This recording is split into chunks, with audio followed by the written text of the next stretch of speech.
हम जोशीमठ से बद्रीनाथ के लिए रवाना हो गए थे। हमारे पास Scorpio in automatic diesel 4x4 गाड़ी थी, जिसे लेकर हम इस पहाड़ी रास्ते से जा रहे थे। रास्ते में भीगी हुई सड़क इतनी सुंदर थी कि हम मुग्ध हो गए थे, जैसे ऊंचे ऊंचे पहाड़ आसमां के साथ मिल रहे हो। और यहाँ बहुत से वाटरफॉल भी दिखे, जिनके कोई नाम नहीं थे। ये प्रकृति इतनी सुंदर थी कि हमारा मन सच में छू गई थी।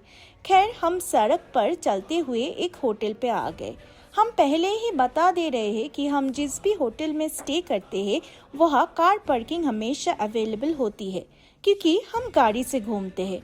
और यहाँ कार पार्किंग बहुत ही ज़्यादा बढ़िया थी, जो हमारा मन खुश कर दिया। गाड़ी बहुत अच्छी थी, क्योंकि अब जानते हैं कि हमारी गाड़ी हमारी फैमिली मेंबर की तरह ही है। खैर, यहाँ से जो 2 स्पॉट से बद्रीनाथ टेम्पल और माना विलेज दोनों ही बहुत पास है, पैदल ही जा सकते हैं। गाड़ी को पार्क करके हम बद्रीनाथ टेम्पल के दर्शन के लिए चले गए। वहाँ जाकर देखा कि इस बार इतनी भीड़ नहीं थी, क्योंकि हम अगस्त महीना में आए थे। आसमान भी साफ था और मंदिर में भी ज़्यादा भीड़ नहीं थी। लेकिन बद्रीनाथ कभी खाली नहीं रहता, कुछ न कुछ लोग वहाँ होते ही है। खैर, हमारे दर्शन बहुत ही सुंदर रहे, क्योंकि यहाँ हम किसी तरह की दिक्कत में नहीं पड़े। हम सुबह आए और दर्शन करने के बाद वहाँ से प्रसाद लिया। उसके बाद हम नीचे गए और देखा कि वहाँ तप्त कुंड है, जहाँ स्नान करने से लोगों की शरीर की पीड़ा दूर हो जाती है। और गौरी देवी ने भी यहाँ स्नान किया था, इसीलिए वहाँ से आशीर्वाद भी मिलता है, जिससे मन और शरीर को बहुत ही अच्छा लगते हैं। लोग इस आशीर्वाद को लेने और शारीरिक रोगों को दूर करने के लिए वहाँ स्नान कर रहे थे। उसके बाद हम अगले हिस्से की तरफ चलेंगे, जो कि माना विलेज है। हमारी इस बद्रीनाथ यात्रा की पूरी वीडियो हमारे YouTube चैनल पर है। इस वीडियो का लिंक हमने डिस्क्रिप्शन में डाल दिए है, तो अब जरूर जाकर हमारी पूरी वीडियो देखिए। बद्रीनाथ के दर्शन के बाद अब हमारा अगला डेस्टिनेशन था माना विलेज, जिसे इंडिया का फर्स्ट विलेज कहा जाता है। माना विलेज के बारे में कहा जाता है कि यहीं से पांडव स्वर्ग की तरफ गए थे। इस जगह का पौराणिक इतिहास और यहाँ की खूबसूरत प्रकृति दोनों मिलकर माना विलेज को बहुत ही खास बना देते हैं। तो बिना देर किए हम निकल पड़े माना विलेज की तरफ। माना विलेज पहुंचने के बाद हमें यहाँ एक के बाद एक बहुत ही खूबसूरत और पौराणिक जगह देखने को मिली। सरस्वती नदी, गणेश गुफा, ब्यास गुफा और भीम पुल। सबसे पहले हम पहुंचे गणेश गुफा। ऐसा माना जाता है कि इसी गुफा में बैठकर भगवान गणेश ने महाभारत लिखी थी और महर्षि वेद व्यास जी ने उन्हें महाभारत की कथा सुनाई थी। गुफा के अंदर खड़े होकर इस पौराणिक कहानी को याद करना अपने आप में एक अलग ही अनुभव था। इसके बाद हम पहुंचे ब्यास गुफा के पास।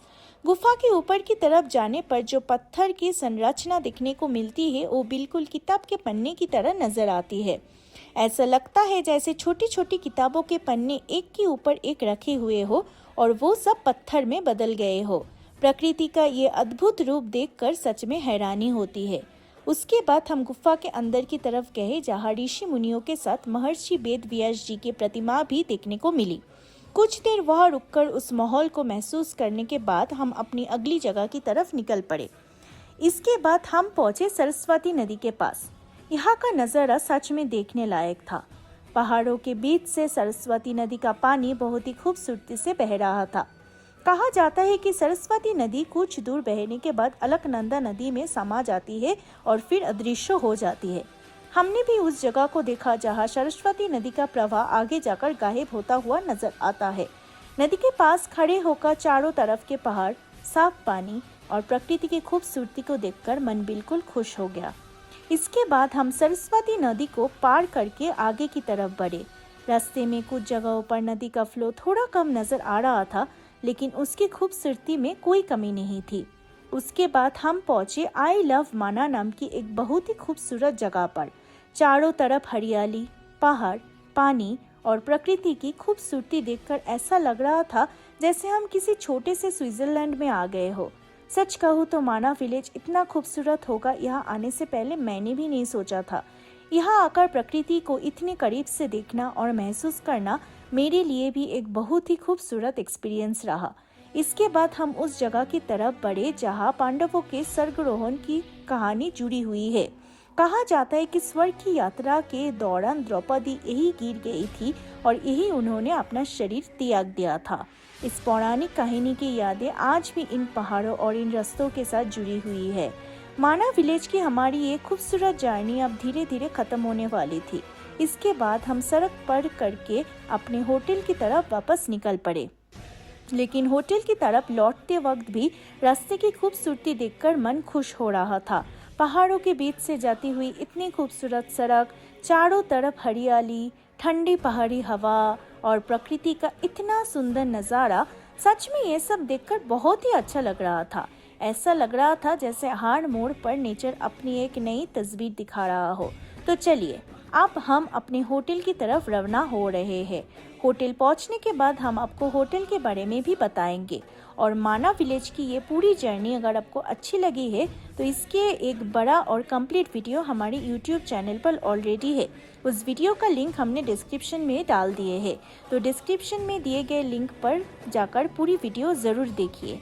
और हमारी इस ट्रैवल जर्नी का हिस्सा बनने के लिए हमारे चैनल को सब्सक्राइब कीजिए और वीडियो को लाइक करना बिल्कुल मत भूलिएगा। चलिए अब हम होटल की तरफ चलते हैं।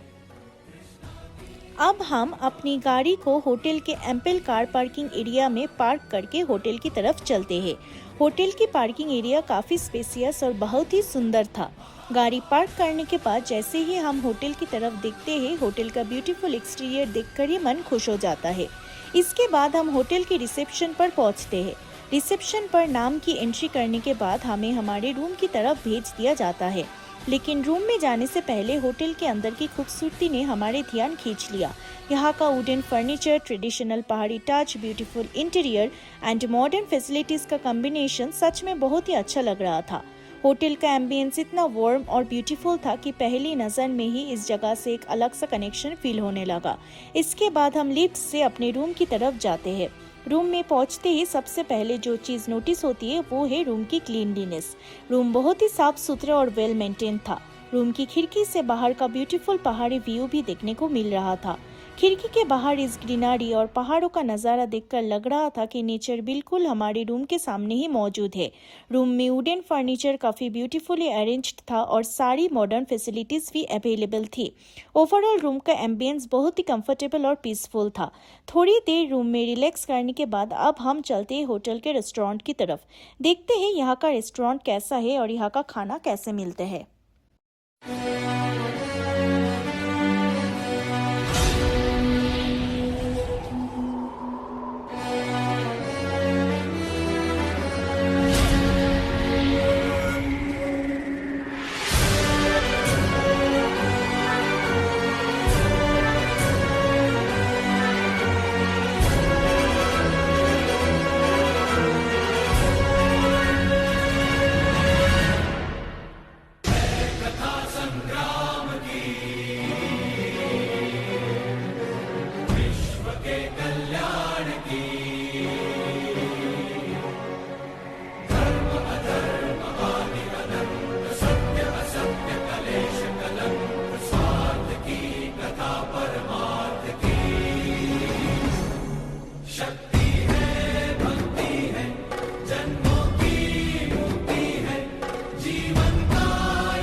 इसके बाद हम होटल के मल्टी क्विजिन रेस्टोरेंट की तरफ आए।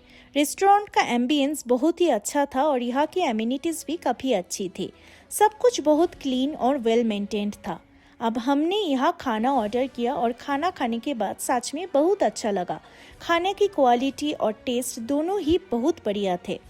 और अगर आप में से कोई भी चारधाम यात्रा या बद्रीनाथ यात्रा पर आने का प्लान बना रहे हैं तो आप हमसे ज़रूर कांटेक्ट कर सकते हैं। हम आपकी जर्नी को कंफर्टेबल और मेमोरेबल बनाने में आपकी मदद करेंगे, जहां आप अच्छे होटल्स में स्टे करके बहुत ही कंफर्टेबली अपनी यात्रा एंजॉय कर सकते हैं। तो दोस्तों, आज की हमारी वीडियो यही तक। इतना समय निकलकर हमारी वीडियो देखने के लिए आप सभी का दिल से बहुत बहुत शुक्रिया। आप इसी तरह हमारे साथ बने रहिए। हम आपके लिए ऐसे ही और इन्फॉर्मेटिव, इंटरेस्टिंग और ब्यूटीफुल ट्रैवल वीडियोस लेकर आते रहेंगे, ताकि आप भी इन जगहों के बारे में जान सके और अपनी जर्नी को और भी अच्छे से प्लान कर सके।